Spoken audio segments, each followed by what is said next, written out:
All right, okay, so you've been planning to buy a house. In this video, I will take you through 10 things you need to do in preparation for you to buy your first house.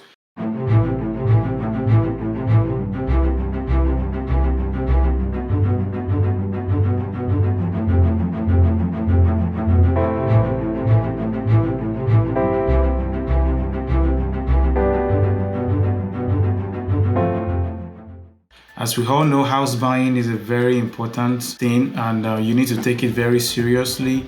Number one, you need to check your credit. You can get a free credit report once per year from annualcreditreport.com. This is free to you, and when you get your credit report, make sure you look at every items on the credit report line by line. So make sure there is no any funny things in your credit. If you have anything there you didn't make that inquiry, make sure you challenge it, because you can actually remove those ad inquiry for free. You don't have to pay anybody anything. But you need to take the first step of getting the credit report, because your credit report determines a lot of things in the house buying process. If you have a bad credit, you're going to have a hard time getting loan. If you had a bad credit, even if you get a loan, you will be paying a higher interest, because the lenders are seeing you as somebody that is not credit worthy, so as a high risk borrower, which they don't want. They want their money to be safe. So number one, very important thing, get your credit report and check it and challenge any negative items on your credit. Number two is start saving. You need to save money. You need down payment to buy a house. There is no way you can buy a house without a down payment. Even government program require you to have some form of money as a down payment, because they want you to have skin in the game. So whatever you don't need, you don't want, start selling them, or find a way to convert them to money so you can improve your buying power and be able to improve the amount of down payment you can afford. You can start by looking into your garage, whatever items is sitting there. You have extra bike, extra motorcycle, a car you're not driving, clothes, jewelries you don't need, sell them, convert them to money to improve your down payment.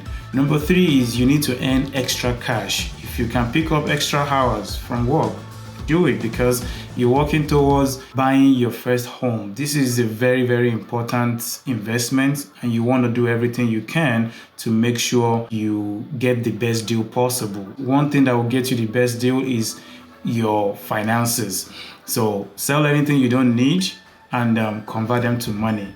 Do extra work if you have to increase your extra cash. Number four, you need to talk to a lender. Identify a lender you want to work with. Provide them your documents, your tax return, your pay stub, employer history, and all those things. Then they will use that to pre-qualify you and tell you what your buying power is. This is the most important aspect of home buying process, because if you cannot even qualify for loan, there's no reason to start looking for a house anyway. So they will tell you how much you're able to buy. If your buying power is $200,000, they will let you know. If your buying power is $300,000, they will let you know, and they will give you a pre-approval letter. This is very important for you, because you will save your time, your money, and headaches, because you're not going to be looking for a house that is higher than what you can actually qualify for, what you can actually afford. So working with a lender will help you get a pre-approval, which determines your buying power, and you also have a good time working with a realtor, because you're not going to be wasting their time. Most realtors actually require you to have a pre-approval letter anyway for them to work with you. So very important, get a lender and let them pre-approve you for a home loan. Number five, you need to investigate the government program available to you. Almost every state have a government program that will support you for down payment. Let's say you're trying to buy a house of $200,000, but you don't have 5% down payment. You can always go through FHA or look into some other government assisted program that will help you with your down payment. So this is at your fingertips. Just use the internet to get the information and go through their program to determine which one that actually works for you. Number six, you need to decide how much you want to spend. This is probably the most second important aspect after getting a pre-approval letter. The most important one again again is number 6, which is you need to decide how much you want to spend on a house every month. So if a lender pre-qualify you for $300,000, you do not have to buy a house of $300,000. You can decide to buy a house of $200,000 because the higher your purchase price, the higher your loan. So if you're trying to keep the loan very small, then buy a house that is within what you can control. So typically majority go with a house of $200,000. So this way they can afford the mortgage easily. A house of $200,000 on a 30 years mortgage, you're probably going to be paying between $1,300 to $1,400 as a mortgage payment, which is even less expensive compared to what some people are paying for their rental, right now. So you want to look at what you can afford and make sure you get a house that is within your budget. Do not go above your budget, because if you fail to pay your mortgage, they will foreclose the house and you're going to lose your house. You don't want to be in that situation. Number 7, you need to attend seminar and any government program, seminars that they are organizing, any seminar organized by a lender, any seminar organized by a realtor, any seminar organized that has to do with buying your first house.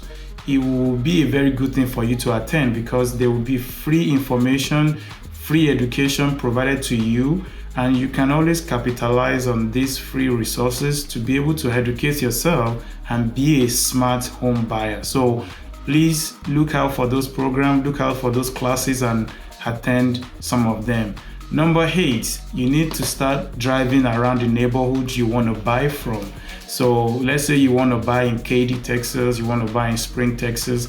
Identify some neighborhoods, some subdivisions, then start driving around there to kind of have idea what those houses looks like, and also do some internet research to see what is the average sold price, what is the average houses going for in that neighborhood. So that will also help you to set your expectation right, because let's say the average sold price in that neighborhood is $250,000, but you only want to buy a house of $200,000. So this will save you from wasting your time. Well, you already know that, hey, I can't afford 250 anyway, so I have to go to another neighborhood. So this is also very important thing you need to take note of. Number 9, go to open houses. You can go to open houses for any reason.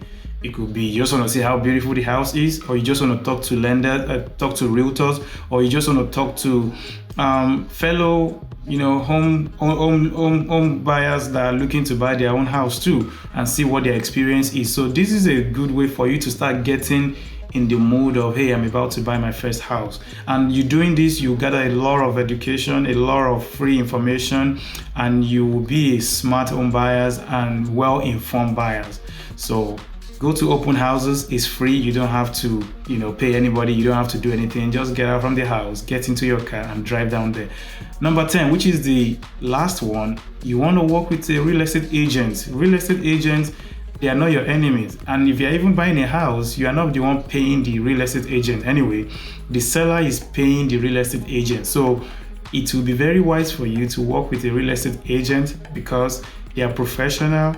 They know the industry. They know what you don't know when it comes to home buying, and they can always advise you and advocate for you, negotiate for you, guide you to the right path, and get you the best deal available. So identify a rockstar agent you want to work with, tell them your goals, send them your pre-approval letter, and they will be able to help you get your dream home. Also, you need to be realistic with what you're looking for. And that's why you want to get that pre-approval letter at the early stage of the home buying process. I hope this really helped you. If you're looking to buy a house or you want to sell a house, you can reach out to me at Wale_Lawal on Instagram, or call me at 832-776-9582. 832-776-9582, or check the link below for you to see the resources I have for you to make your house buying process a much more easier one. So thank you so much, and I will see you on the next one. Bye bye.